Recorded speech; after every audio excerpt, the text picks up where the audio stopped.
Agosto de 2019. Un video viralizado en las redes sociales muestra a una mujer rezar desesperadamente mientras se resguarda de la ráfaga de balas que lanzan sicarios contra policías estatales de Tamaulipas, México.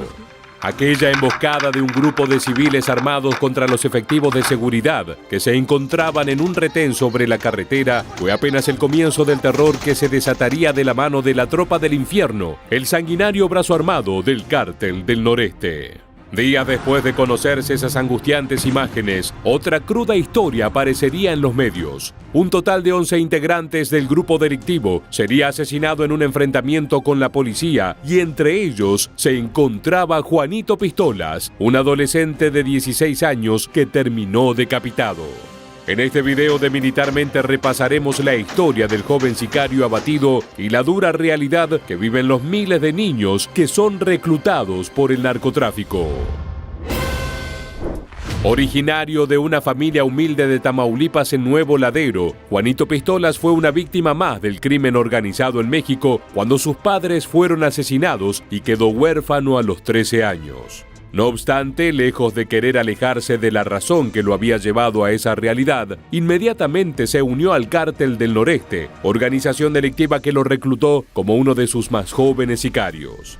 Esta peligrosa organización había nacido en 2014 como una división de los Zetas, que quedaron sin liderazgo claro después de la captura de Omar Treviño Morales, alias Z42. Controlan el territorio de Tamaulipas, de donde era originario Juanito Pistolas, y expanden sus tentáculos a territorios cercanos. Entre los negocios de la organización se encuentra el narcotráfico, terrorismo, lavado de dinero, extorsión, robo de vehículos y secuestro, además de controlar las actividades locales de prostitución, robo y tráfico de personas. A solo unos meses de ingresar a las filas del grupo criminal en 2015, Juanito Pistolas fue detenido por las fuerzas de seguridad. Confesó ante las autoridades que para ese momento ya había asesinado a 100 personas como miembro de la Tropa del Infierno, pero aún tenía 13 años y debido a su edad fue liberado. Su fama creció rápidamente y hasta se compusieron diversas canciones en su honor. Juanito Pistolas, así me han apodado.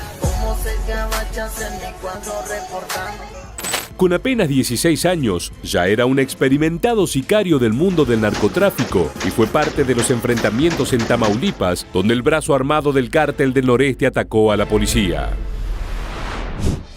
Los delincuentes viajaban en una camioneta Ram con placa de Texas, Estados Unidos. Vestían con uniformes militares e intentaron emboscar a un grupo de fuerzas de seguridad en las inmediaciones del aeropuerto. Los efectivos estatales pertenecían al Grupo de Operaciones Especiales del Centro de Análisis, Información y Estudios de Tamaulipas, conocido como el Cayet, y no dudaron en hacer frente a la amenaza desatando un feroz tiroteo. Como consecuencia del enfrentamiento entre narcos y policías, el número de sicarios muertos llegó a 11 y entre ellos estaba Juanito Pistolas, cuyo cuerpo fue encontrado dentro de la camioneta decapitado a causa de una ráfaga de disparos con balas calibre 50.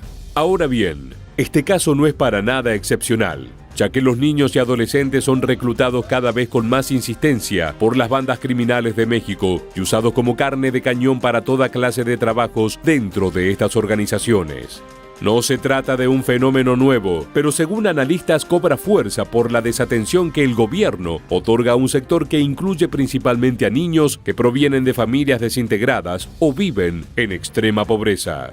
El escritor y periodista Javier Valdés fue uno de los que estudió este comportamiento e incluso publicó un libro en 2015 llamado Los huérfanos del narco. Allí calculó que la expectativa de vida de un niño atraído a los brazos de las bandas criminales bajo la promesa de dinero o amenazas es de apenas 2 o 3 años. Además explica que el narcotráfico seduce a niños y adolescentes con dinero, autos de lujo, mujeres y poder. Así terminan siendo reclutados para labores de sicario, trabajar en narcolaboratorios o sembrar droga.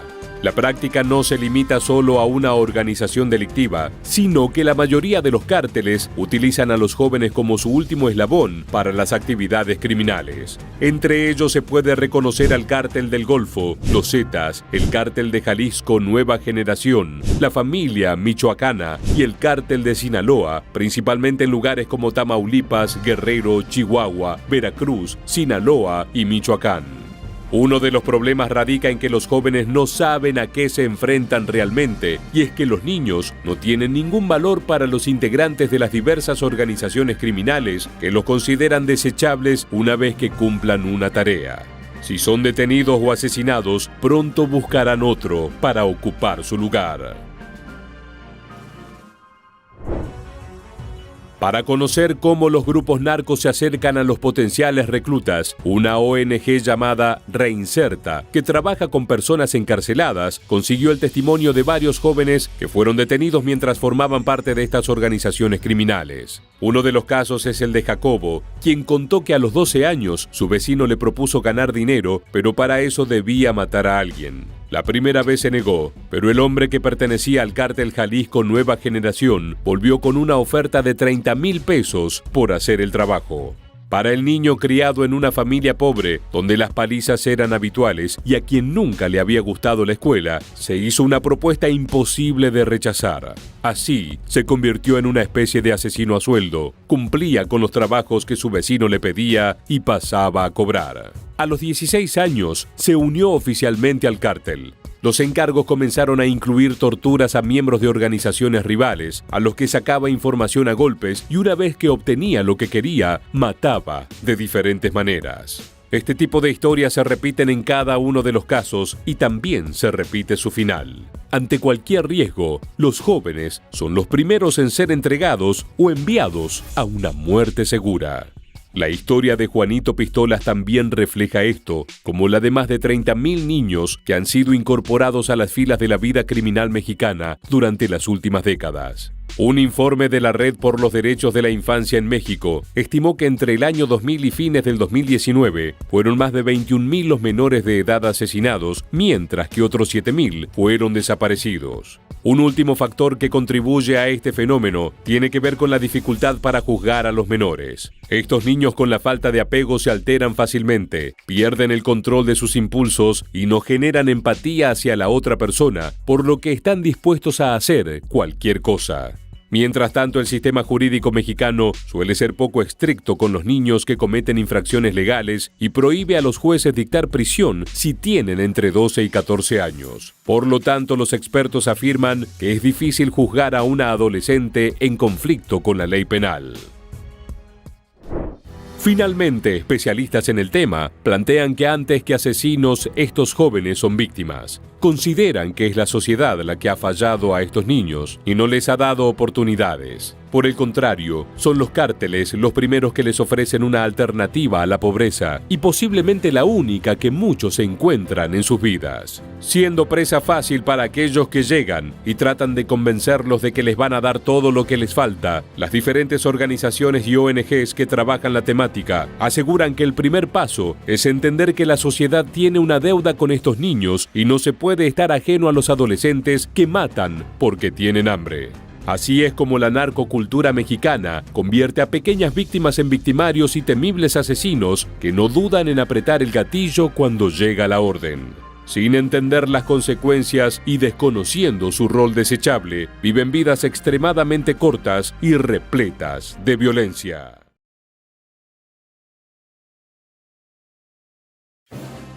Muchos niños suelen ver en sus padres modelos a seguir y sueñan con crecer para ser como ellos. Pero ¿qué sucede cuando eres el hijo de un narcotraficante que forma parte del cártel de Sinaloa?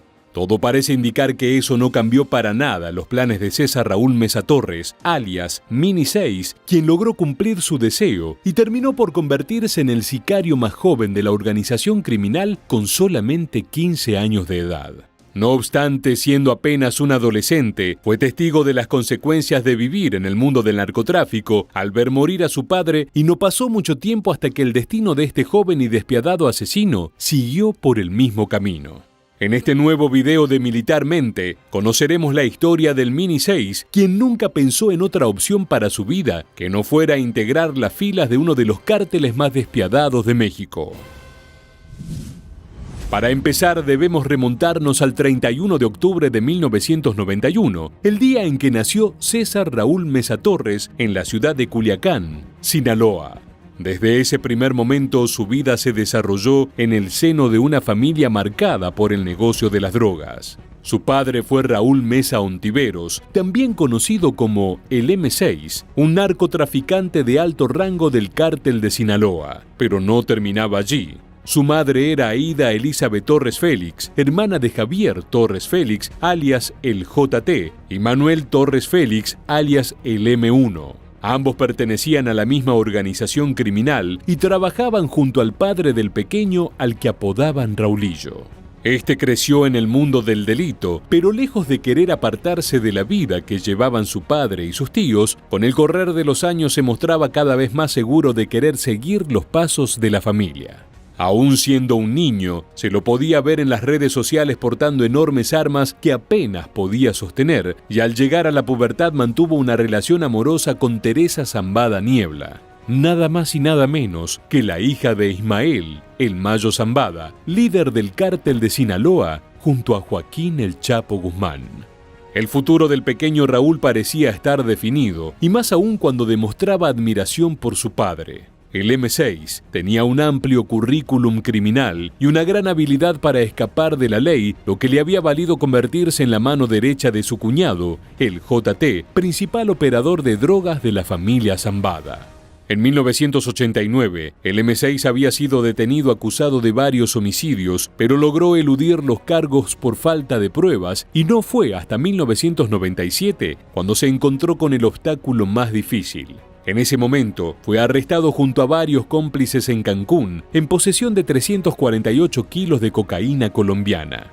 Lo sentenciaron a 10 años de prisión, pero nuevamente se las ingenió para ser liberado solo un año más tarde por inconsistencias en el caso. Era un héroe para Raulillo, que se sentía parte de la realeza del narcotráfico mexicano y no concebía una vida alejada de ese negocio. Con su padre ascendiendo hasta convertirse en un líder de alto rango, a los 15 años definitivamente comenzó a cumplir su sueño de pertenecer oficialmente a la organización como sicario, y se convirtió en el asesino a sueldo más joven del cártel de Sinaloa. Incluso logró su propio apodo, el Mini 6, derivado del de su padre. No obstante, mientras Mesa Torres daba sus primeros pasos en el crimen organizado, su figura a seguir pagaba las consecuencias de ser parte de ese mundo. El 27 de marzo de 2007, el M6 fue asesinado en Culiacán. Había sido atacado en horas de la madrugada por un grupo de gatilleros que lo esperaban en una casa de Colonia Montebello.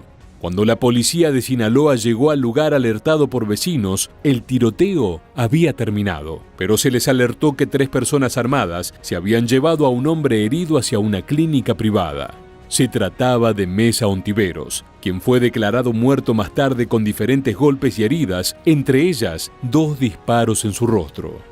Para entonces el Mini 6 ya había comenzado a codearse con las actividades del cártel y se propuso mantener la reputación de su padre. Abundaban sus fotografías con fusiles AK-47 al hombro, demostrando que ahora ya no eran una simple pieza de escenografía, sino su herramienta preferida de trabajo.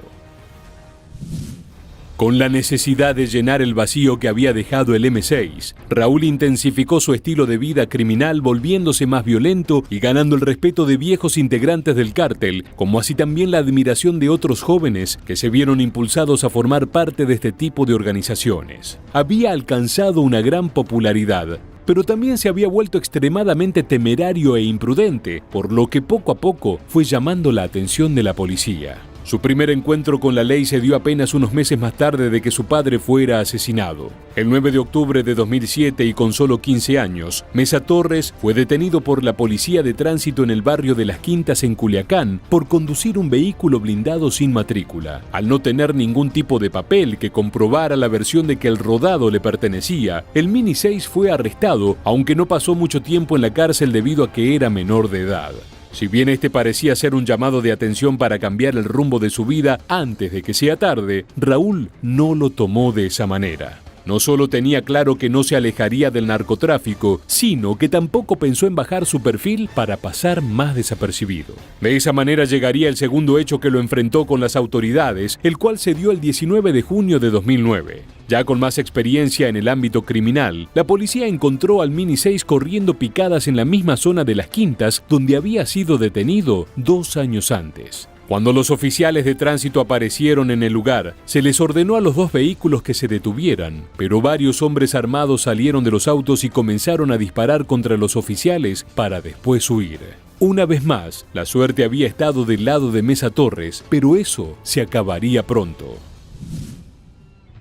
Llegó el 25 de abril de 2010 y Raúl volvió a verse cara a cara con la ley. Para entonces tenía 18 años y en esta oportunidad el enfrentamiento fue mucho más allá. El Mini 6 y su cómplice llamado Fidel Roja Félix, de 22 años, se encontraban en la zona de Zapopan, Jalisco, cuando agentes de la policía municipal realizaban un patrullaje de rutina en el vecindario de Las Águilas. Las autoridades ordenaron que el vehículo se detuviera para una búsqueda de rutina, pero los 2 hombres se burlaron de ellos, sacando sus armas y disparando hacia el aire, con el objetivo de asustarlos para lograr escapar. La respuesta de los oficiales fue pedir que se calmaran y se entregaran, pero eso no sucedería. Para el Mini 6 y su cómplice, la alternativa fue atacar a los policías, lo que dio lugar a un tiroteo fatal. Mesa Torres mató al oficial Jaime Vicente Morales Domínguez, quien falleció instantáneamente después de recibir un disparo en la cabeza. Por su parte, el oficial José Luis Monroy sufrió 3 heridas de bala en su mano, pierna y tórax. Pero mientras sufría esas heridas, Monroy pudo responder a la agresión y disparar contra el Mini 6, quien a causa de los disparos que recibió, murió horas más tarde en un hospital. Así, la vida intensa y veloz que lo llevó a convertirse en el sicario más joven del cártel de Sinaloa fue la misma que lo llevó a la muerte con tan solo 18 años. Ahora sí llegó el momento de despedirnos. Muchas gracias por acompañarnos hasta el final y quédate atento a nuestro canal para reencontrarnos en el próximo video.